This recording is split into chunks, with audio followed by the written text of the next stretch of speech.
Assalamualaikum warahmatullahi wabarakatuh. Salam sejahtera. Okey, video ni saya buat khas untuk rakaman untuk you all back to basic dan video ni akan diriliskan satu per satu, mana satu hari satu lah, dan dibuat rakaman.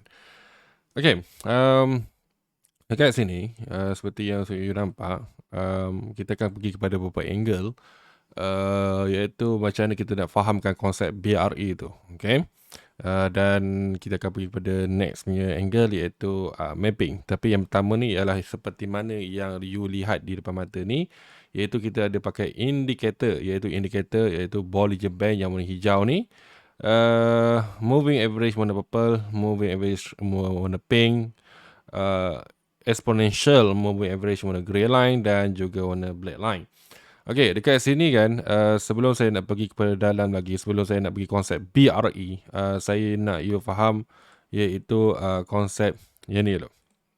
Okey, saya buangkan semua indikator ni, saya tinggalkan sahaja iaitu Bollinger Band. Okey, Bollinger Band ni dia terbuka kepada tiga bahagian, iaitu tiga bahagian ni dia upper band, yang ni kita panggil dia adalah upper band. Dia tak kisah mana-mana time frame pun, sebab dia keadaan dia sama juga. Okey, iaitu ni panggil dia Bollinger Band. Tiga indikator ni kita akan panggil Bollinger Band. Cara setting dia you boleh check di dalam file bagaimana dia punya setting. Cuma kat sini saya just letakkan dia adalah sebagai upper band. Saya terangkan cara dia. Ni upper band, iaitu upper Bollinger Band. Ini dia adalah middle band, dan ini adalah panggil dia adalah lower band. Okay, ini dah panggil lower band. Okay, sini je. Okay, jadi dia ni upper band ni tugas dia adalah resistant. Okay, tugas dia adalah resistant. Okay, dia menghalang daripada harga melepasi dia lah. Ni tugas dia. Contoh macam ni lah. Okay, dia cuba melepasi, dia cuba close break. Macam ni, dia cuba close melepasi di atas upper band. Jadi tugas dia menghalang daripada melepasi. Macam ni, contoh ni. Menghalang. Ni adalah menghalang. Kalau dia lepas macam mana? Kalau dia lepas, kita ambil yang ideal, yang senang kita nampak. Contoh ni. Yang ni dia close melepasi upper band. Jadi kenaikan tu, dia tendensi dia untuk teruskan perjalanan tu ada. Okey, ini kita panggil dia adalah upper band, iaitu tugas dia adalah resistant, iaitu menghalang daripada harga membuat kenaikan. Jadi saya buat macam ni. Mungkin you, siapa yang melihat video ni, you boleh nampaklah ciri-ciri dia. Dia adalah menghalang, penghalang harga. Harga dari kenaikan. Dari kenaikan. Ni fungsi dia. Okey, middle band. Sebelum saya pergi middle band, saya pergi pada lower band. Dia terbalik daripada yang ni. Dia sama juga. Cuma beza dia adalah support. Okay, support. Dia penahan. Dan dia adalah penghalang dari penurunan. Penghalang harga dari penurunan. Okay, ini dia punya fungsi dia. Middle band, dia beza sikit. Dia adalah pemisah trend. Okay, sebelum saya nak pergi kepada middle band ni, saya ceritakan balik, saya recap balik lower band ni. Lower band ni dia sebagai support. Maksudnya support lah. Okay, support daripada terus menurun. Kalau macam ni, dia terus turun. Okay, terus turun. Okay, terus turun untuk teruskan perjalanan ke bawah. Dia sama juga. Kalau dia tak ada berjaya melepasi, maknanya dia boleh membuat kenaikan. Contohnya macam ni. Nampak? Tidak berjaya close melepasi, jadi dia akan teruskan kenaikan. Sebelum saya nak pergi ke middle band juga, saya nak bagi tahu resistance juga sebagai zone entry. Zone entry sell. Okay, zone entry sell. Yang ini adalah zone entry buy. Itu di kawasan lower band. Zone entry buy. Dia bukan zone entry juga. Okay, cukup sekadar you tahu yang itu saja. Middle band adalah pemisah trend. Okay, pemisah trend, dia adalah dia just pemisah trend dan juga merupakan zone entry. Zone entry, buy ataupun sell. Okay, Okey, ni dia punya angle dia. Dia ada resistance. Okey. Okey, dia punya ni. So, kita macam ni ya. Okey, hope so you faham angle ni. Okey. Okey, cukup sekadar you tahu dia adalah sebagai ni. Okey, yang ni saya masukkan di dalam PowerPoint. Supaya kalau in case sebarang backup, saya boleh send kat sini. Okey. Okey dia. Ini adalah fungsi dia. Okey. Jadi pemisah trend ni, dia pemisah trend lah. Dan dia penghalang lah untuk membuat kenaikan. Selagi price tu berada di bawah, dia cuba buat. Okey. Contohnya macam ni. Dia close break.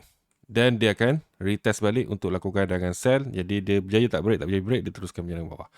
Kalau yang ini, dia price kat bawah, dia cuba break. Dan akhirnya dia bukan zone sell. Tapi once dia dah break, jadi dia teruskan naikkan. And then dia ada break lagi. Ini sekarang ni, kita dalam keadaan downtrend lah. Sebab dia bawah middle band. Okay. So, dia lah pemisah trend. Okay. So, sekarang ni, kita buang dulu indikator ni.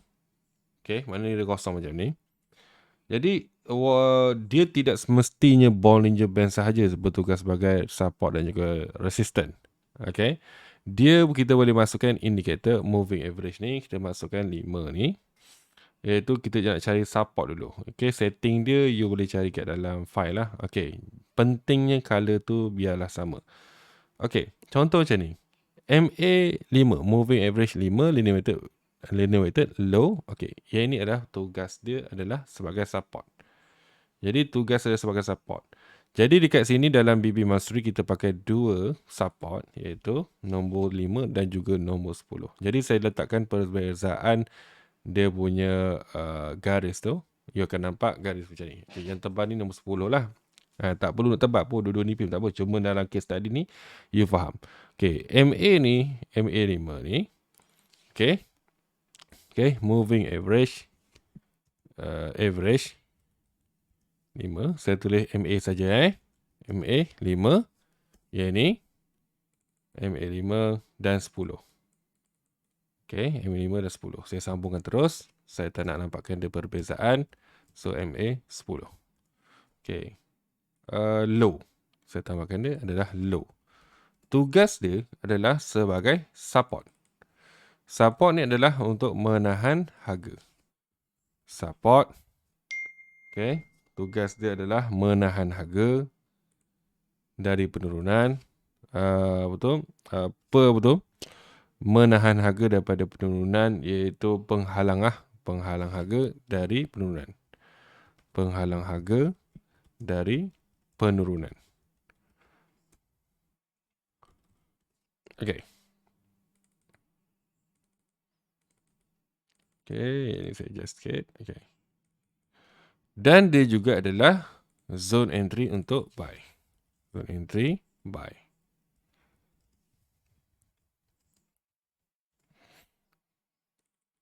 Okay. Jadi, contohnya ada tak? Okay, yang ini dia dah berjaya. Maknanya dia tak berjaya menghalang lah. Kalau macam ni, dia berjaya halang tak? Okay, mana boleh kena ke atas. Ni berjaya halang tak? Berjaya halang tak? Tak berjaya. Jadi, dia turun. Jadi, inilah fungsi dia. Okay. So, saya buat macam ni. Saya screenshot. Ini adalah MA10. Maybe you tak faham dan maybe you faham. Tetapi kalau you lihat video ni secara ulangan, you akan faham. Okay. So, kita tukar ni. Terbuangkan dia ni. Terbuang ni. Mana you tahulah. Simple dia. Macam tu saja. Insert indicator. Move average. Kita tukar 5. Setting dia apply to high saja. Okay. Cara setting you boleh check dalam file you. Okay, ini bertugas sebagai resistance. Cuma kita pakai dua indikator. So, yang ini tukar benda 10. Saya tebalkan sikit. Okay. Ini adalah MA10 high. MA5 dan 10 high. MA5 dan MA10 high. Dia bertugas sebagai resistance. Resistance. penghalang harga dari kenaikan. Penghalang harga dari kenaikan. Dari membuat kenaikan lah. Kenaikan. Dan ni adalah sebagai zone entry untuk sell.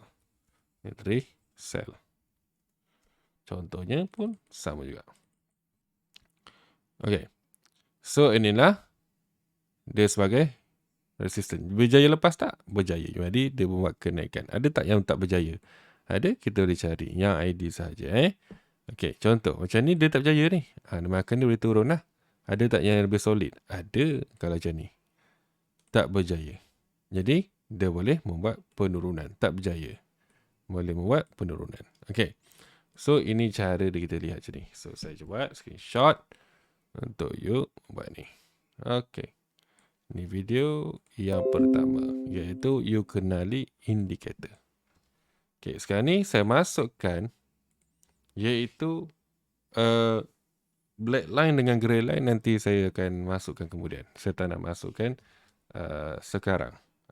Kata indikator tu. Okay.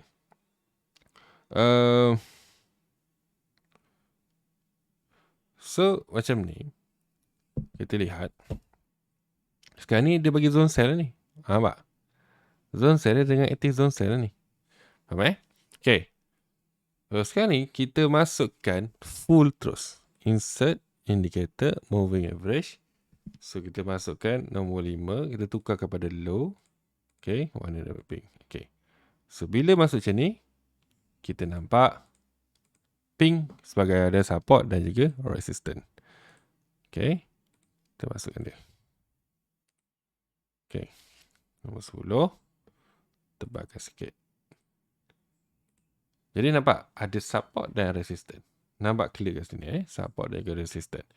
Jadi sekarang ni kita nak masuk satu lagi iaitu Bollinger Band. Jadi Bollinger Band ni kita pakai standard sahaja. Okay. Jadi bentuk dia macam ni lah. Bila you dah masuk full terus. Mana? Full terus. Okay. Let's say lah kalau saya buang Saya buang ni. Saya buang ni. Saya buang Let's say. Kalau yang macam ni ada berapa resistant? Ada 2 resistant lah. Macam ni. 1, 2. Ada 2 resistant. Nampak? Kalau berjaya lepas 1, yang lagi 1 belum tentu dia lepas. Faham? Jadi itulah fungsi dia. Penambahan untuk resistant tu sebenarnya. Tapi ada angle lain tak? Ada. Kalau macam ni dia bagi sell tak? Dia bagi sell. Nampak? Okay. Sekarang ni sama juga kalau kita masukkan iaitu moving average yang low tadi tu pun sama juga cerita dia. Okay. At least you faham konsep dia. Ada double macam tu lah. Okay. Ni dia punya full dia. Okay. Kita berjumpa di video nombor 2 sebentar lagi iaitu kita nak kenali signal. Okay, ni full sengka lah. Black line dan grey line saya masukkan kemudian. So dapat video ni dapat bantu you untuk mengenal indikator tersebut. Okay, Assalamualaikum dan salam sejahtera.